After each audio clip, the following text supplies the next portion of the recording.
വേദന ജീവിതത്തിന്റെ നിഴൽ. ഒരു മനുഷ്യന്റെ ജീവിതയാത്രയിലെ ഏറ്റവും ഭാരമുള്ള എന്നാൽ ഒഴിവാക്കാനാവാത്ത യാഥാർത്ഥ്യമാണ് വേദന. ലോകം സുഖത്തിന്റെയും സന്തോഷത്തിന്റെയും നിറമുള്ള ചിത്രങ്ങൾ മാത്രം വരയ്ക്കാൻ ശ്രമിക്കുമ്പോൾ വേദന ഇരുണ്ട വർണ്ണമായി എവിടെയോ ഒളിപ്പിച്ചുവെച്ച ഒരു രഹസ്യമായി നമ്മുടെ കൂടെയുണ്ടാകും. നാം വേദനയെ ഭയപ്പെടുന്നു. അതിനെ ഒഴിവാക്കാൻ അല്ലെങ്കിൽ അതിൽ നിന്നോടിയൊളിക്കാൻ മനുഷ്യൻ ചെയ്യുന്ന ശ്രമങ്ങളാണ് അവന്റെ ജീവിതത്തിന്റെ വലിയൊരു ഭാഗം. എന്നാൽ വേദഗ്രന്ഥങ്ങളും മഹത്തായ തത്വചിന്തകളും നമ്മോട് മന്ത്രിക്കുന്നത് വേദനയെന്നത് ജീവിതത്തിന്റെ വിപരീതമല്ല, മറിച്ച് ജീവിതത്തിന്റെ പൂർണ്ണതയാണ് എന്നാണ്. ഇതൊരു വിചിത്രമായ സത്യമാണ്. സന്തോഷം നമ്മെ ലോകവുമായി ബന്ധിപ്പിക്കുമ്പോൾ വേദന നമ്മെ നമ്മളുമായി, നമ്മുടെ ആഴത്തിലുള്ള ഞാൻ എന്ന അസ്തിത്വവുമായി ബന്ധിപ്പിക്കുന്നു. വേദനയുടെ രണ്ടു തലങ്ങൾ, ശാരീരികവും മാനസികവും. വേദനയ്ക്ക് രണ്ട് പ്രധാന രൂപങ്ങളുണ്ട്. ഒന്ന്, ശാരീരിക വേദന, ദ ബോഡീസ് വാർണിംഗ്. ഇതൊരു മുന്നറിയിപ്പാണ്.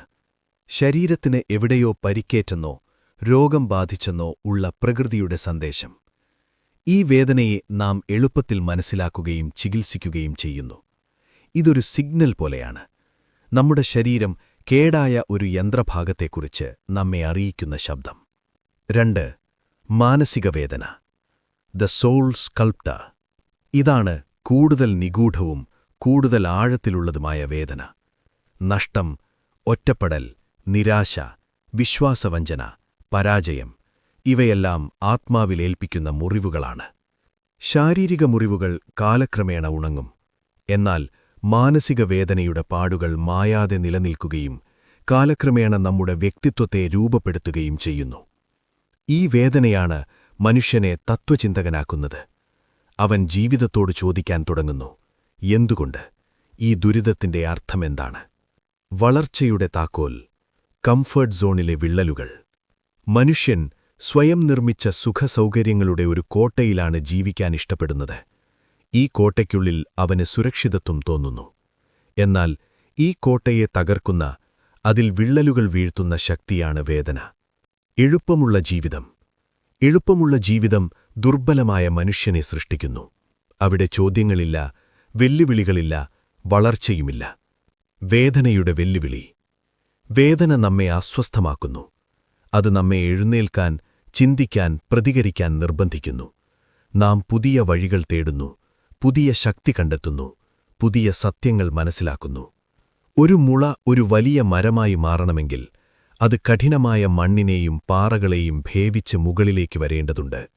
ആ ഭേവിക്കലാണ് വേദന. ആ വേദനയാണ് അതിന്റെ ശക്തിയുടെ രഹസ്യം. നഷ്ടം, ശൂന്യതയിലെ പൂർണ്ണത. ജീവിതത്തിലെ ഏറ്റവും വലിയ വേദനകളിലൊന്നാണ് നഷ്ടം എന്നത്. ഒരു പ്രിയപ്പെട്ടയാളെ, ഒരു സ്വപ്നത്തെ, ആരോഗ്യത്തെ അല്ലെങ്കിൽ ഒരവസ്ഥയെ നഷ്ടപ്പെടുന്നത്. നഷ്ടം ഒരു വലിയ ശൂന്യത സൃഷ്ടിക്കുന്നു. ഈ ശൂന്യതയിലേക്ക് നാം നോക്കുമ്പോൾ നാം അറിയാതെ ഒരു സത്യം മനസ്സിലാക്കുന്നു: എല്ലാം ക്ഷണികമാണ്. ഈ തിരിച്ചറിവ് ജീവിതത്തെ മറ്റൊരു രീതിയിൽ കാണാൻ നമ്മെ പഠിപ്പിക്കുന്നു. നന്ദി, നമുക്കുണ്ടായിരുന്നതിനെക്കുറിച്ച് നാം വിലമതിക്കാൻ പഠിക്കുന്നു. ക്ഷണികത, ഇപ്പോഴുള്ള ഓരോ നിമിഷവും വിലപ്പെട്ടതാണെന്നും അത് നാളെ നഷ്ടപ്പെട്ടേക്കാമെന്നുള്ള ബോധ്യം. ആത്മബലം, നമുക്ക് നഷ്ടപ്പെട്ടതിനെ അതിജീവിച്ച് നമ്മളോടുള്ള ബന്ധം പുതുക്കി മുന്നോട്ടു പോകാനുള്ള കരുത്ത് കണ്ടെത്തുന്നു. ശൂന്യതയിൽ നിന്നാണ് സർഗാത്മകത ഉണ്ടാകുന്നത്. നഷ്ടപ്പെട്ട ഒന്നിന്റെ സ്ഥാനത്ത് പുതിയൊരു ഞാൻ രൂപപ്പെടുന്നു. ദുരിതവും കലയും. വേദനയുടെ സൗന്ദര്യവൽക്കരണം. മനുഷ്യന്റെ വേദനകളാണ് ലോകത്തിലെ ഏറ്റവും മഹത്തായ കലാരൂപങ്ങൾക്കും സാഹിത്യത്തിനും സംഗീതത്തിനും ജന്മം നൽകിയിട്ടുള്ളത്. ഒരു കവിയുടെ ഹൃദയഭേദകമായ വരികൾ, ഒരു സംഗീതജ്ഞന്റെ സങ്കടം നിറഞ്ഞ ഈണം, ഒരു ചിത്രകാരന്റെ ക്യാൻവാസിലെ തീവ്രമായ നിറങ്ങൾ, ഇവയെല്ലാം വേദനയെ സൗന്ദര്യവൽക്കരിക്കുന്ന പ്രക്രിയയാണ്. വേദന ഒരു ഭാഷയാണ്. അത് യൂണിവേഴ്സലാണ്. അത് സംസാരിക്കുമ്പോൾ ലോകം മുഴുവൻ നമ്മെ ശ്രദ്ധിക്കുന്നു. വേദനയെ പുറത്തേക്ക് പ്രകടിപ്പിക്കുക എന്നത് ഒരു തരം ശുദ്ധീകരണമാണ്. അതൊരു ഭാരം ഒഴിഞ്ഞുപോകുന്നതുപോലെയാണ്. അങ്ങനെ ദുരിതത്തെ നാം കലയായി മാറ്റുമ്പോൾ നമ്മുടേതായ ദുരിതത്തിന് ഒരർത്ഥം നൽകുന്നു. അതിനി വെറും ദുരിതമല്ല, മറിച്ച് ഒരു സൃഷ്ടിയായി മാറുന്നു. സഹാനുഭൂതിയുടെ ഉറവിടം. വേദനയുടെ ഏറ്റവും വലിയ രഹസ്യാർത്ഥങ്ങളിലൊന്നാണ് അത് നമ്മെ മറ്റൊരാളുമായി ബന്ധിപ്പിക്കുന്നു എന്നതാണ്. നാം വേദന അനുഭവിക്കുമ്പോൾ ലോകത്തിലെ മറ്റേതോ കോണിൽ ഇതേ വേദന അനുഭവിക്കുന്ന മനുഷ്യരെക്കുറിച്ച് നാം ബോധവാന്മാരാകുന്നു. സന്തോഷം സ്വയം കേന്ദ്രീകൃതമാകാം. ദുരിതം നമ്മെ പരകേന്ദ്രീകൃതമാക്കുന്നു. വേദനയിലൂടെ കടന്നുപോയ ഒരു വ്യക്തിക്ക് മാത്രമേ മറ്റൊരാളുടെ കണ്ണുനീരിന്റെ യഥാർത്ഥ ഭാരം മനസ്സിലാക്കാൻ കഴിയൂ. ആ വ്യക്തി മറ്റുള്ളവരുടെ വേദനയിൽ പങ്കുചേരുമ്പോൾ സഹാനുഭൂതി എന്ന മഹത്തായ മാനുഷിക ഗുണം ജനിക്കുന്നു. ഈ സഹാനുഭൂതിയാണ് മനുഷ്യ സമൂഹത്തെ ഒരുമിച്ച് നിർത്തുന്ന പശ. അവസാനത്തെ പാഠം: സ്വയം സ്വീകരിക്കൽ. വേദനയുടെ യാത്രയുടെ അവസാനം ഒരു മനുഷ്യൻ എത്തിച്ചേരുന്ന അൽത്തിമാദ്യമായ സത്യം സ്വയം സ്വീകരിക്കലാണ്. വേദന എന്നത് എപ്പോഴും അകറ്റി നിർത്തേണ്ട ഒരു ശത്രുവല്ല, മറിച്ച് നമ്മുടെ ജീവിതത്തിന്റെ അവിഭാജ്യമായ ഒരു ഭാഗമാണ്.